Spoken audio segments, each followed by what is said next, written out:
Hi friends, welcome back. निडर मोदी जैसा मैंने कोई लीडर नहीं देखा। पुतिन, ये तो हमने एक्चुअल वीडियो सुनी थी जिसमें कहीं पे वो हो रहा था, क्वेश्चन आंसर जैसे लग रहे हैं मीडिया के सामने या कुछ था, तब बोला गया था। तो चलो मजे लेते हैं। ये सुन के शायद पाकिस्तानी जो है वो और दुखी हो रहे होंगे और घबरा रहे होंगे।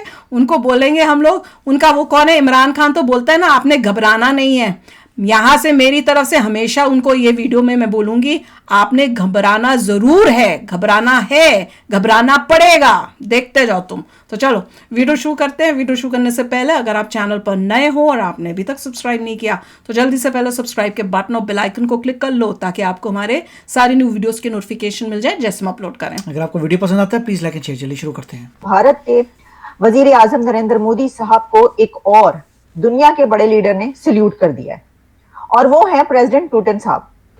I cannot imagine His Excellency Modi getting intimidated or being forced to take any steps or actions that would go against the national interests of India. Putin साहब का ये कहना है कि तुम मोदी को नहीं डरा सके, तुम मोदी को नहीं डरा सकते, उसको खौफजदा नहीं कर सके।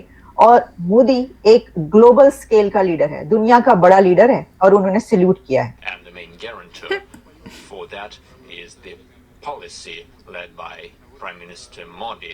मोदी की पुतिन ने तारीफ की है, कहा मोदी की गारंटी भारत के विकास की गारंटी, कोई मोदी को मजबूर नहीं कर सकता। इंटेलिजेंस रिपोर्ट है कि इस वक्त पाकिस्तान के सबसे बड़े दुश्मन पड़ोस यानी कि अफगानिस्तान में है। वहां पर मौजूद 23 दहशतगर्द तंजीमों में से 17 ऐसी हैं जो सिर्फ और सिर्फ पाकिस्तान को निशाना बना रही है। मुझे लगा था दुश्मन मोदी जी को और हमें बोल रहे हैं। लोकसभा ने मकबूजा जम्मू और कश्मीर से मुतालिक 2 मुतनाज़ा बिल पास किए हैं। अनफॉर्चुनेटली 26/11 हुआ और भी डिफरेंट वाकयात हुए। मैं तो शुक्र, मैंने किसी प्रोग्राम में कहा था, शुक्र है खुदारा कि मोदी साहब नहीं थे। 26/11 के वक्त तो जंग हो जाती। साल हो गए पाकिस्तानी है, ये खबरें ही चलती दिखाई देती हैं कि मोदी के गुण गाए जा रहे हैं, मोदी को सल्यूट किया जा रहा है, मोदी की तारीफें की जा रही हैं। मोदी जी बोलो। हेलो फ्रेंड्स, जय हिंद। इंडियन से व्यू चाहिए, रिस्पेक्टफुली बोलो। रूस के राष्ट्रपति व्लादिमीर पुतिन ने गुरुवार को प्राइम मिनिस्टर नरेंद्र मोदी की तारीफ करते हुए कहा कि उन्हें राष्ट्रीय हितों के विपरीत निर्णय लेने के लिए डराया या मजबूर नहीं किया जा सकता। पुतिन ने प्राइम मिनिस्टर मोदी के सख्त रुख की जमकर तारीफ की है। रिपोर्ट्स के मुताबिक रूस के राष्ट्रपति के कार्यालय ने 14वें वीटीबी इन्वेस्टमेंट फोरम रूस कॉलिंग में पुतिन के हवाले से कहा, मैं कल्पना नहीं कर सकता कि मोदी को भारत और भारतीय लोगों के राष्ट्रीय हितों के विपरीत कोई भी कार्य, कदम और निर्णय लेने के लिए डराया, धमकाया या मजबूर किया जा सकता है। और ऐसा दबाव है, मैं जानता हूँ। वैसे वो और मैं इस बारे में कभी भी बात नहीं करते। क्यों ले आते हैं बार-बार लाते हैं वीडियो में। और कभी-कभी ईमानदारी से कहूं तो मैं भारत के राष्ट्रीय हितों की रक्षा पर उनके सख्त रुख से आश्चर्यचकित भी होता हूं। पुतिन ने भारत और रूस के बीच द्विपक्षीय संबंधों का भी जिक्र किया। उन्होंने कहा, मैं कहना चाहूंगा कि रूस और भारत के बीच संबंध सभी दिशाओं में प्रगतिशील रूप में विकसित हो रहे हैं। भारत के वजीर आजम नरेंद्र मोदी साहब को एक और दुनिया के बड़े लीडर ने सल्यूट कर दिया है और वो है प्रेसिडेंट पुतिन साहब। पुतिन साहब का ये कहना है कि तुम मोदी को नहीं डरा सके, तुम मोदी को नहीं डरा सकते, उसको खौफजदा नहीं कर सके। और मोदी एक ग्लोबल स्केल का लीडर है, दुनिया का बड़ा लीडर है और उन्होंने सल्यूट किया है। अब ये क्यों किया है, उन्होंने ऐसी बात क्यों की है? जहां सभी करते चले आ रहे हैं तो उन्होंने भी कर दी, तो कौन सी ऐसी एक अनोखी बात होगी? ठीक है, लेकिन उनकी तो देखिए ना कि भारत की अपने मुल्क की भी और उनके वजीर आजम की तारीफें तो हर कोई करता हुआ दिखाई देता है। तो अब पुतिन साहब जो हैं, उन्होंने ये बात इस बिना पर कही है, जलने की बदबू नहीं आ रही है, मुझे आ रही है, आप लोगों को आ रही है जलने की बदबू। रशिया की जंग के दौरान बहुत से ऐसे मौके आए कि जब कंट्रीज पर प्रेशर आया। हमें याद है कि हम ये खबरें आप तक पहुंचाते रहे, कई कंट्रीज को प्रेशराइज करने की कोशिश की गई और हमेशा ऐसा होता है। ये भी कोई अनोखी बात नहीं। जो ब्लॉक्स हैं वो इसीलिए बनते हैं कि कोई हमारा तरफ आए, हमारी साइड ले और कोई किसी और की तरफ चला। हमारी साइड कौन है? तो ऐसा करने की कई मर्तबा कोशिश की गई कि कंट्रीज को ये कहा जाए कि जनाब ये जो यूक्रेन है आप इसका भिखारियों का अलग ब्लॉक होगा ना, कोई सारे भिखारी इकट्ठे होते हैं। तो उस सिचुएशन में हमें ये नजर आया कि जो इंडिया है उसके लिए एक पुल सरात पे चलने का काम इसलिए था क्योंकि इंडिया और रशिया के जो रिलेशंस है डेकेड से, वो बेइंतहा बहुत इंग्लिश तो ज्यादा बोलनी करीबी आती नहीं है। रिलेशंस, और वर्ड्स यूज हमेशा करने की वो एक जरूरत ही दूसरे नहीं। के साथ खड़े हुए नजर आए। अब इस सिचुएशन में कि इंडिया वो कंट्री के जो नॉन अलाइनमेंट की मूवमेंट की बात करता है, और एक ऐसा कंट्री बन चुका है, इतना ताकतवर हो चुका है कि उसको अब ये देखना होता है कि भाई हम किसी के कहने पर किसी की साइड ले सकते हैं क्या, और ये भी कि उनकी तो ट्रेड, उनकी इन्वेस्टमेंट्स और उनके जो एग्रीमेंट्स है वो पूरी दुनिया के कंट्रीज के साथ है, उनका दुश्मन हो या उनका दोस्त हो। तो इस सिचुएशन में ऐसे मुल्क के लिए भाई तुम्हारे अलावा ये हमारा एक कोई ऐसे दुश्मन नहीं है, status जिसके सच पास है। मिल जाए उसको, और एक ऐसे हमारे स्टेचर agreement पर हो, सबसे हैं, दुश्मनों तो से भी हैं। फिर पागल है। बहुत मुश्किल होता है ये फैसला अनपढ़ों करना। की और बातें। फिर ये नजर आया, ये फैसला किया गया कि जो कि प्रेसिडेंट पुतिन ने कहा है कि उस दौरान इंडिया ने बड़ा एक सॉलिडारिटी ना सिर्फ शो की बल्कि स्टैंड लिया इस बात पर कि वो किसी की तरफ टिल्ट का नहीं शो करेंगे। लेकिन फिर ये ऑब्वियसली सुनो। जो आपका क्वेश्चन है कि क्या मोदी साहब और बीजेपी की गवर्नमेंट तक हालात सही रहेंगे, आई थिंक इंडिया का, मैं शुरू से कहता आया हूँ अरविंद, एक लेजिटिमेट डिमांड है कि जब तक इस पार से जो नॉन स्टेट एक्टर्स और स्टेट पेट्रनेज मिलती रहेगी उन्हें टू कंडक्ट टेररिज्म, क्योंकि अनफॉर्चुनेटली 26/11 हुआ और भी डिफरेंट वाकयात हुए।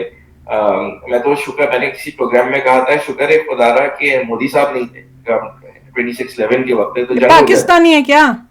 तो बहुत ज्यादा मामला थे। तो इंडिया हैज अ हिस्ट्री जो कि अच्छा जिसपे पाकिस्तान को रिलेशनशिप पे हो सकता है, लेकिन पॉइंट यही है कि क्या मोदी साहब के रहते हुए हालात बिल्कुल, मेरे ख्याल से नेक्स्ट अगर मोदी साहब की नई गवर्नमेंट आएगी और बेहतर होंगे हालात।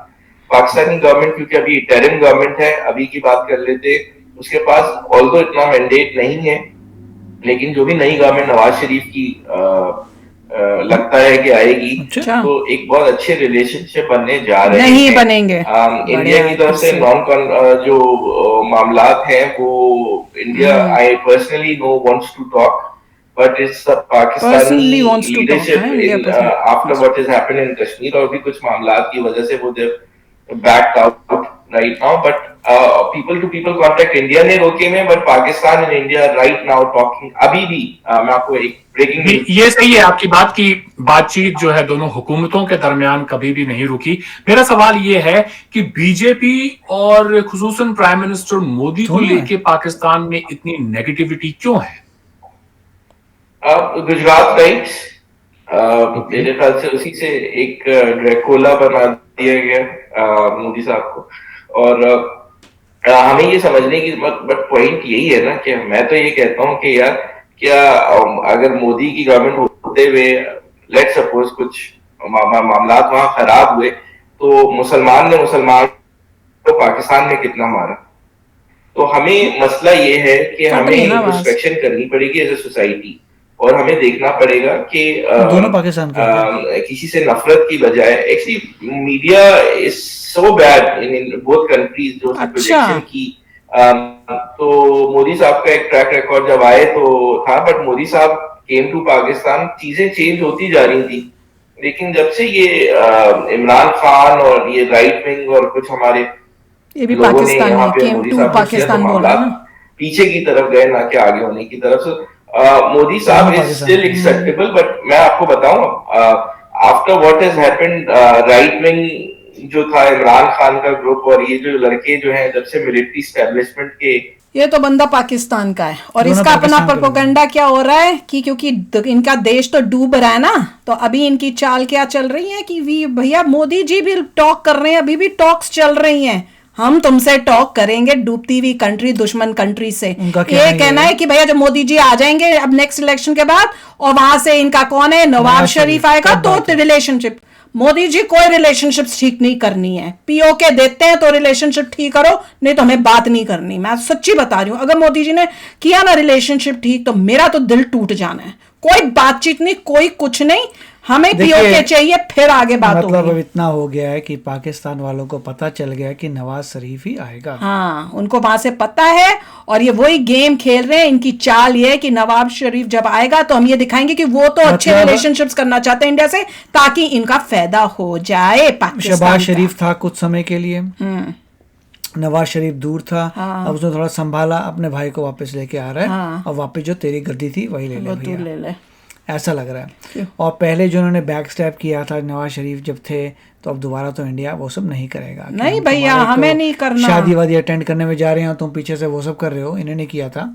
तो आई डोंट थिंक ऐसा कुछ होगा इस बार। हमें किसी के साथ नहीं जा, पाकिस्तान का बात है, हमने हिस्ट्री देख ली है, अब ये इंडिया नहीं करना चाहता बातचीत, और डूबती हुई कंट्री के साथ तो बिल्कुल भी नहीं। और खासकर जब से रिएक्शन चैनल खोला है और पाकिस्तानी रिएक्शनों को देखा है और किस तरह से वो चाले चलते हैं, उससे तो पहले मुझे ये लगता था कि नहीं, सब आम लोग जो होंगे वो इस सोच के नहीं होंगे, पर जिस तरह से वो पैसे कमाने के लिए चापलूसियां करते हैं और गेम्स खेलते हैं, उससे तो मुझे फील हो गया है कि उनकी सोच जो है वो पाकिस्तानी वैसा एक्चुअली। हाँ, तो बिल्कुल आप भी शेयर करना अपने थॉट्स। चलते हैं, मिलेंगे नेक्स्ट वीडियो में बहुत ही जल्द। Till then take care and bye bye. तो अगर आप मेरे इस चैनल पे नए हो तो जल्दी से सब्सक्राइब के बटन को हिट करो और बेल आइकन को क्लिक करो, ताकि आपको मेरा जब नया वीडियो मैं लगाऊं आपको उसके बारे में जल्दी से पता चल जाए।